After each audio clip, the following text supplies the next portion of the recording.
Assalamualaikum warahmatullahi wabarakatuh. Sahabat dakwah Hircan rahimakumullah. Bertemu lagi dengan saya Ardi Muluk Dan saya Dika Ardi. ya. Kita bersama Ustadz Dika kita membahas bedah buletin kafah ya. Ya, Bedah buletin kafah nomor berapa nih Ustadz? nomor 207. Ya, judulnya apa? Judulnya adalah Umat Bangkit Hanya Dengan Islam. Ya, jadi umat bangkit hanya dengan Islam. Seperti ini buletin ini masih ada hubungannya dengan buletin yang sebelumnya nomor 206 ya. Ya, karena buletin kemarin itu kan kita membahas tentang kebebasan masyarakat hanya bisa dapat dibangkitkan dengan Islam. Ya. Dan itu kebebasan itu berkaitan juga dengan kebangkitan umat secara umum. Secara umum ya. Jadi kalau dulu tuh kita berbicara tentang penjajahan ya dan hakikat kemerdekaan tersebut ya, maka di sini melanjutkan bahwasanya kalau untuk bangkit itu hanya dengan Islam. Nah, pada awal buletin ini ya itu berbicara bahwasanya dulu ketika Islam itu mulai didakwahkan oleh Rasulullah dan para sahabat dan mulai berkembang ke negeri-negeri yang lain ya, dan tak ada satupun negerinya yang penduduknya menerima dakwah Islam melainkan itu masyarakatnya berbondong-bondong masuk Islam. Ya, contohnya ketika misalkan Mesir ya. Mesir itu ketika Umar bin Khattab masuk itu tidak dipaksa terlebih dahulu mereka untuk menerima Islam, mereka hanya dipakai aturan Islam. Ya, jadi kalau kita baca sejarahnya dalam kita punya buku ini nih ya tentang sejarah para khulafa rasyidin ya. Di Mesir tersebut Umar bin Khattab ya membuat kampung Muslim. Nah, orang-orang Mesir ketika itu yang mana sebenarnya mereka itu adalah bekas dari Romawi ya. Itu melihat bagaimana indahnya syariat Islam gitu bagi bukan hanya buat umat Islam saja tapi bagi seluruh warga negara daulah Islam ketika itu ya. Dan akhirnya mereka berbondong-bondong masuk Islam, yang mana buktinya sekarang Mesir itu 90% lebih gitu ya. Muslim. Itu sebagai kaum muslim. Di pada zaman dahulu itu tidak perlu dakwah, orang dah masuk secara sendirinya, Iya, hanya melihat dari pemerintah Islam itu sendiri. Iya, dengan diimplementasikan Islam itu terasa bagaimana hebatnya Islam tersebut. Nah, maka tuh orang berbondong-bondong masuk Islam. Dan itu yang dikatakan oleh Allah kan, iza ja'a nasrullahi wal fath ya, wa ara'aitan nasa yadkhuluna fi dinillahi afwaja ya. Kata Allah jika datangnya ya kemenangan ya, penaklukan gitu, kemenangan, maka kalian akan melihat kata Allah ya, manusia itu berbondong-bondong afwaja ya, berbondong-bondong dia masuk kepada fidinillah, kepada agamanya Allah. Nah, itu luar biasa. Dan itu memang terbukti dalam sejarah ya. Nah, itu ya yang mana ketika itu zaman dahulu itu khilafah melebur umat manusia tanpa ada perbedaan suku, bangsa, jenis kelamin, ras dan bahasa. Dan umat non-muslim pun mendapatkan keadilan dan perlindungan. Nah, sebagai bukti apa? Itu contohnya tadi. Di Mesir itu ya, di Libanon, yang mana itu adalah bekas kekhilafahan Islam. Tapi masih ada umat Kristen sama umat Koptik. ya, Kristen Koptik ya. Nah, itu sebagai bukti, itu berabad-abad itu. Maka non-muslim pun mendapatkan keadilan dan perlindungan. Nah, itulah gambaran sejarah umat Islam zaman dahulu ya. Nah, itu berbeda dengan keadaan umat Islam pada saat sekarang ini. Ya. Kalau kita lihat keadaan umat Islam pada saat sekarang ini ya terpuruk ya, tidak mandiri, didikte ya. Walaupun ya, mereka itu tidak bisa menjalankan syariatnya secara kafah. Ya. Dibilang ingin menjalankan syariat, dibilang radikal. Dibilang radikal ya. Nah, itu keadaan umat pada saat sekarang. Nah, disinilah kita perlu membahas. Maka di sini kan dikatakan bahwasanya judulnya umat bangkit hanya dengan Islam ya. Nah, di sini kita akan mengetahui bahwasanya Islam tersebut ya memerdekakan manusia, membangkitkan manusia. Yang mana kalau kita lihat orang-orang jahiliyah sendiri ketika sebelum datangnya Islam, mereka itu dalam kegelapan. Ya, makanya disebut dengan jahiliyah. Ada praktek ribawi, ya, penyembahan berhala, kecurangan dalam perdagangan, anak perempuan dikubur hidup-hidup oleh ayah mereka karena mereka malu sama punya anak perempuan gitu ya, karena inginnya anak laki buat iya, dan itu karena tidak ada harganya gitu ya perempuan itu tersebut gitu ya. Nah, tapi ketika datang Islam itu membawa perubahan besar ya. Ya. Nah, Islam itu memuliakan manusia dan mengeluarkan mereka dari era jahiliyah menuju peradaban yang mulia, yang gemilang. Dan itu dikatakan dalam firman Allah ya, dalam surat Al-Baqarah ayat 257. Allah Subhanahu wa taala berfirman, Allahu waliyul ladzina amanu yukhrijuhum minadz-dzulumati ilan nur. Ya. Dan Allah adalah pelindung orang-orang yang beriman. Ya, dialah Allah mengeluarkan mereka dari kegelapan menuju cahaya iman. Ya, minadz-dzulumati ilan nur, dari kegelapan menuju cahaya, ya. Nah, lanjutannya lagi, wallazina kafaru awliya'uhum tagut yukhrijunahum minan nuri ila dzulumat. Sebaliknya, orang-orang kafir, para pelindung mereka adalah tagut, ya. Yang mana itu mengeluarkan mereka dari cahaya menuju kegelapan. Nah, dikatakan oleh Allah lagi, ulaika ashabun nar, dan mereka itu adalah penghuni neraka jahanam, hum fiha khalidun, mereka kekal di dalamnya. Jadi, ya, Imam Ibnu Katsir menerangkan tentang ayat ini bahwasanya Allah Subhanahu wa taala menggambarkan bahwa dialah yang menunjukkan kepada siapa saja yang mengikuti keridhoannya jalan-jalan keselamatan. Yang mengeluarkan hamba-hambanya yang beriman dari kegelapan, kekufuran, keraguan dan kebimbangan menuju cahaya kebenaran yang terang, gamblang, mudah dan bercahaya. Jadi ini sudah banyak fakta ya. Kita melihat di YouTube orang-orang yang hijrah, ya kan? Ketika mereka apakah hijrah dari dulunya non-muslim menjadi muslim, ya, atau dulunya terlahir muslim tapi tidak mengimplementasikan Islam dalam kehidupan. Ketika mereka mengimplementasikan Islam, mereka mendapatkan hidayah, ya, mendapatkan kebaikan, mendapatkan ketenangan. Nah, kenapa? Karena memang ketika Islam itu implementasikan, itu Islam itu menghapus budaya penyembahan manusia kepada makhluk. Ya, apakah itu berhala, ya, maupun sesama manusia seperti para raja. Ya, jadi kalau kita lihat manusia itu memang kalau sistem kapitalis itu istilahnya eksploitation de parlong, mengeksploitasi manusia di atas manusia yang lain, ya. Nah, dalam Islam tidak, ya. Jadi kita lihat tuh para penguasa itu bagaimana mereka mengeksploitasi, menguasai manusia yang lain. Nah, bahkan Islam itu memberikan perlindungan dan kedudukan terhormat untuk kaum perempuan. Ya, kalau dulu di zaman jahiliyah anak-anak perempuan itu dikubur hidup, Islam tidak melarang itu, mengharamkannya. Ya, bahkan menyuruh anak laki-laki untuk memuliakan ibu kandungnya. Nah, itulah Islam, ya. Nah, dan ini yang terjadi, ya. Ya, bangsa Arab yang jahiliyah, ya, itu, ya, berubah ketika mereka memeluk Islam menjadi umat manusia yang unggul. Wah, ya. Di zaman keemasan Islam, iya. Zaman keemasan Arab itu kan. Iya, zaman keemasan Arab itu ketika mereka menyebarkan Islam, ya, memegang Islam sebagai sistem kehidupan.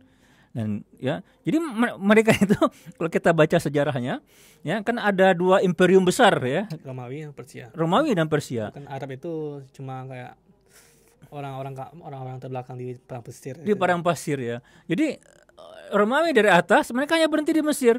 Karena ketika melihat ada orang Arab Badu itu, mereka lihat nggak ada apa-apanya gitu. Terkebelakang. Mereka tuh nomaden gitu kan. Tapi begitu juga orang Persia, berhenti mereka, nggak perlu ditaklukkan. Jadi dianggap remeh, ya, ketika itu, ya. Nah, dan mereka pun juga jahiliyah dalam zaman kegelapan seperti itu tadi, ya. Riba, ya, yang pokoknya yang jaya-jaya lah, nggak perlu kita ceritakan di sini, ya, sampai menguburkan anak perempuan mereka hidup-hidup.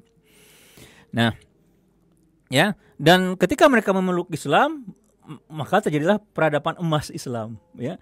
Nah, di sanalah kita melihat ilmu pengetahuan berkembang, ya.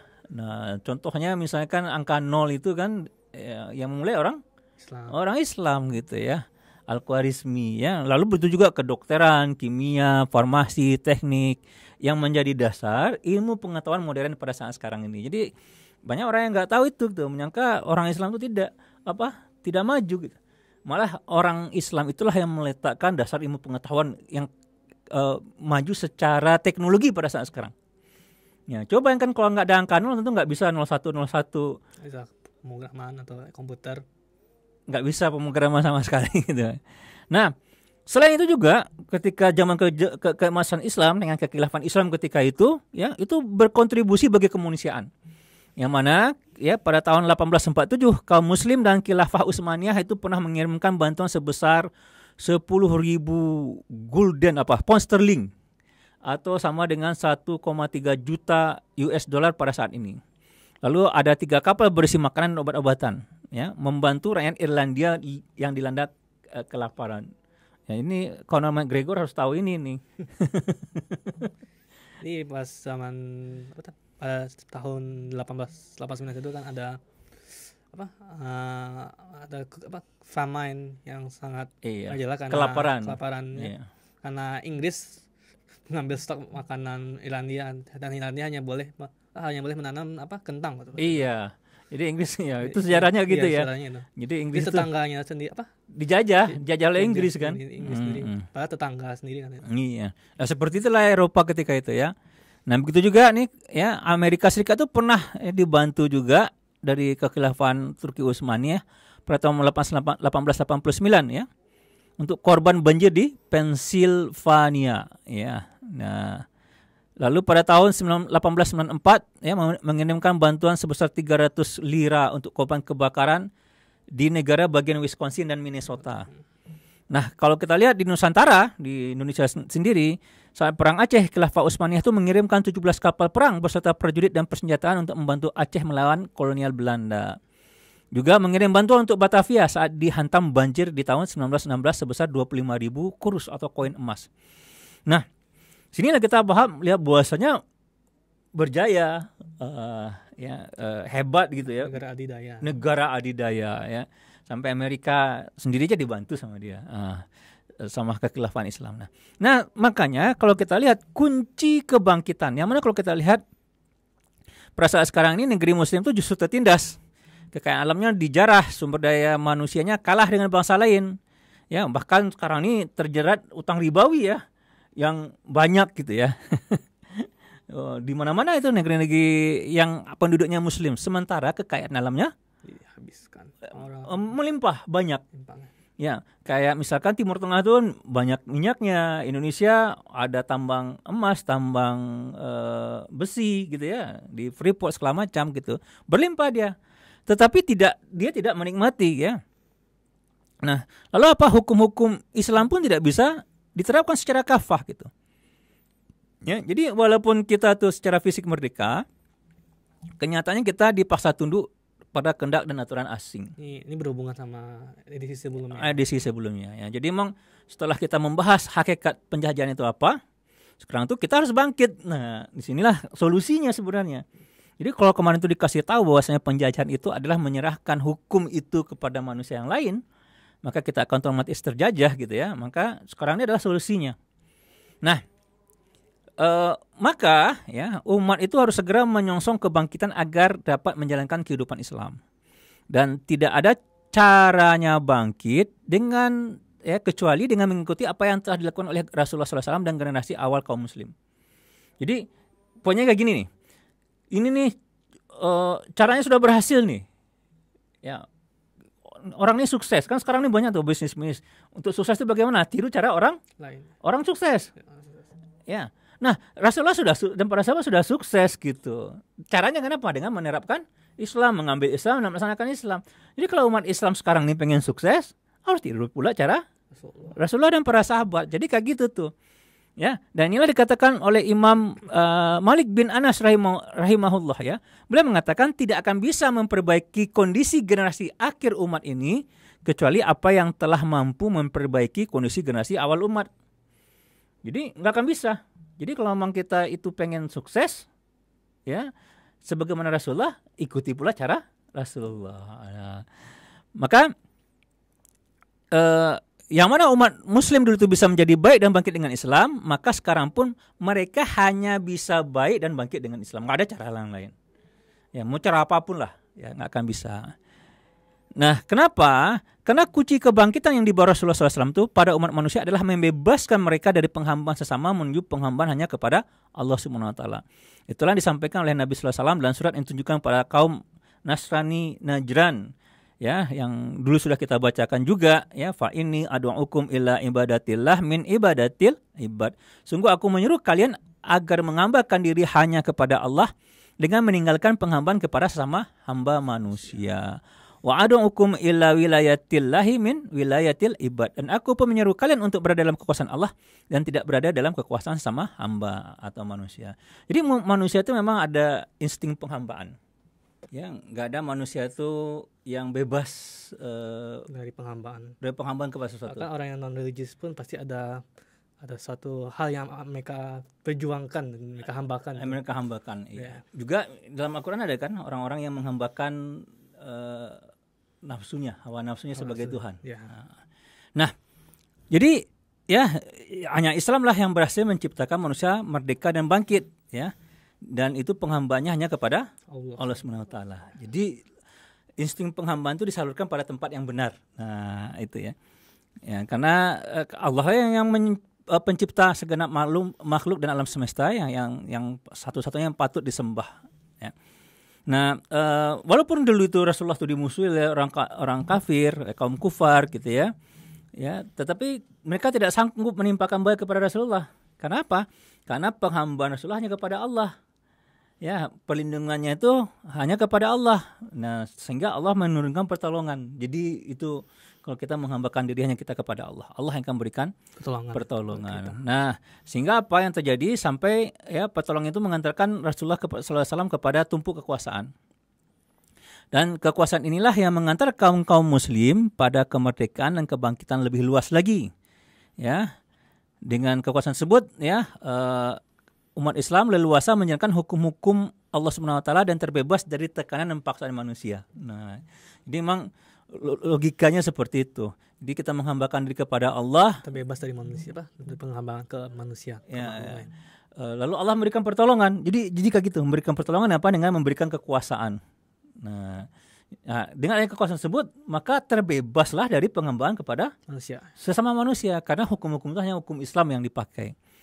Ya, jadi maka itulah ya mengabdikan hidup dan mati sepenuhnya hanya untuk Allah Subhanahu wa taala. Nah, di sini kita harus paham juga tolak ukur kebangkitan itu apa. Ya, sekarang kan orang bilang bahwasanya barat itu negeri yang bangkit kan seperti itu ya. Landasannya hanya kepada materi. Maka dalam Islam ya tolak ukur kebangkitan yang sah itu bukanlah berlimpah materi seperti kemajuan ekonomi. Bahkan kalau kita lihat sendiri pun juga negara barat tersebut juga tidak maju gitu. Secara ekonomi mereka punya banyak utang juga. Tapi berutangnya kepada kapitalis ya. Jadi bukan kepada kemajuan ekonomi atau ilmu pengetahuan atau pesatnya pembangunan infrastruktur gitu. Ya, karena kebangkitan yang sahih bagi umat Islam itu adalah kemerdekaan untuk menjalankan syariah Allah secara total di semua bidang kehidupan. Ini berapa tuh maju gedung segala macam tapi rusak manusianya. Ya, sehingga manusia itu hanya hidup dengan sebentar dia. Kan ada tuh ya bergelimangan harta, terkenal, para selebritis gitu ya. Ujungnya nggak mati karena memakai drugs, enggak bunuh diri. Bunuh diri. Nah itu pada hidupnya tercukup. Udah lengkap semuanya seperti itu.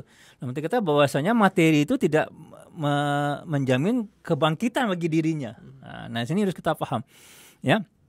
Jadi kebangkitan yang sah itu adalah menjalankan syariat Allah secara total di semua bidang kehidupan. Nah, itu caranya ya. Nah, maka dengan cara inilah umat Islam akan mendapatkan kemajuan segala bidang sebagaimana yang diraih pada masa lampau. Ya, dan tadi kita sudah cerita ya, jadi nggak ada artinya kemajuan materi sementara manusia itu menghambakan diri sama manusia dan memperturutkan hawa nafsu. Itu kita sudah bicarakan tadi ya, para selebritis kalau karena ngedrugs matinya bunuh diri. Nah, ini bukanlah kebangkitan, justru hukuman. Kan ada orang tuh ya, saya terkenal tapi saya tersiksa. Udah banyak, udah nggak terhitung. Udah nggak terhitung. Nah, harusnya jadi pelajaran buat manusia ya. Inilah dikatakan oleh Imam Ibnul Qayyim ya. Beliau berkata bahwasanya mereka lari dari penghambaan kepada Allah Subhanahu wa taala sementara mereka diciptakan untuk itu, untuk menyembah Allah. Tetapi mereka dihukum dengan penghambaan kepada hawa nafsu dan setan. Jadi menjadi hukuman, menderita jadinya ya, karena penghambaan itu kepada materi, kepada hawa nafsu. Dan ini sudah fakta ya. Dan ini terbukti bahwa ideologi selain Islam seperti sosialisme, komunisme, ya, kapitalisme dan demokrasi malah menciptakan penghambaan kepada sama manusia dan menciptakan kerusakan. Mana dalam demokrasi ya manusia itu dipaksa untuk mengikuti aturan yang dibuat oleh manusia dengan mengatasnamakan kedaulatan rakyat. Dan ironinya lagi, ya, produk undang-undang yang dibuat malah sering menyusahkan rakyat yang telah memilih mereka sebagai penguasa dan wakil mereka. Dan lebih ironi lagi, umat malah menolak syariat Islam untuk jadikan landasan dalam aturan kehidupan. Lalu malah mereka ikut-ikutan memberikan stigma kepada syariat Islam dengan sebutan radikalisme ya. Nah, diciptakan Islamofobia ya, agar umat takut pada agamanya sendiri. Ya, seolah-olah Islam itu adalah pangkal persoalan dan kerusakan hari ini. Sementara kerusakan hari ini dikarenakan sistem kapitalis demokrasi ini gitu diimplementasikan, nggak ada hubungannya dengan Islam gitu. Islam sendiri nggak diimplementasikan. Lalu bagaimana Islam sebagai sumber permasalahan ya? Jadi gitu banyaknya permasalahan hari ini dikarenakan jauh dari Islam gitu. Nah, malah ketika umat telah tersesat dan sengsara, mereka malah menepuk dada dan merasa menjadi penyelamat dan berbuat kebaikan ya. Padahal Allah SWT telah mengingatkan, kul hal nunabbiukum bil akhsarina a'malan. Katakanlah, apakah perlu kami memberitahu kalian tentang orang-orang yang paling rugi perbuatannya? Allazina dhalla sa'yuhum fil hayatid dunya wa hum yahsabuna annahum yuhsinuna sun'a. Ya. Mereka itulah orang-orang yang sesat perbuatannya dalam kehidupan dunia, sedangkan mereka mengira telah berbuat sebaik-baiknya. Oleh karena itu, ya, kalau kita ingin bangkit, kita harus segera kembali kepada syariat Islam, dan tentu dengan cara mengamalkan dan menerapkan syariat Islam sebagai satu-satunya azas dan aturan kehidupan. Karena hanya dengan syariat Islamlah kita akan diantarkan pada kebangkitan dan kemerdekaan hakiki ya. Terlepas dari penghambaan sesama manusia. Nah, itulah bedah buletin kita hari ini ya. Ya, teman-teman semua, insya Allah ya, Ustaz Dika, kita akan terus ini setiap minggu. Insya Allah ya. Mungkin kita yang menghari Senin ini karena kebetulan Jumat, Sabtu, Minggu ya, Ustaz Dika juga sibuk ya, saya juga sibuk ya. Jadi setiap Senin kita akan keluarkan bedah buletin dari hari Jumat sebelumnya. Terima kasih banyak telah mengikuti bedah buletin ini. Mudah-mudahan ada manfaatnya, ada kebaikan bagi kita, jadi pahala. Amin ya. Amin ya rabbal alamin. Sehingga Allah memberikan kemudahan dalam hidup kita. Demikian saja ya, wabillahi taufiq wal hidayah. Assalamualaikum warahmatullahi wabarakatuh.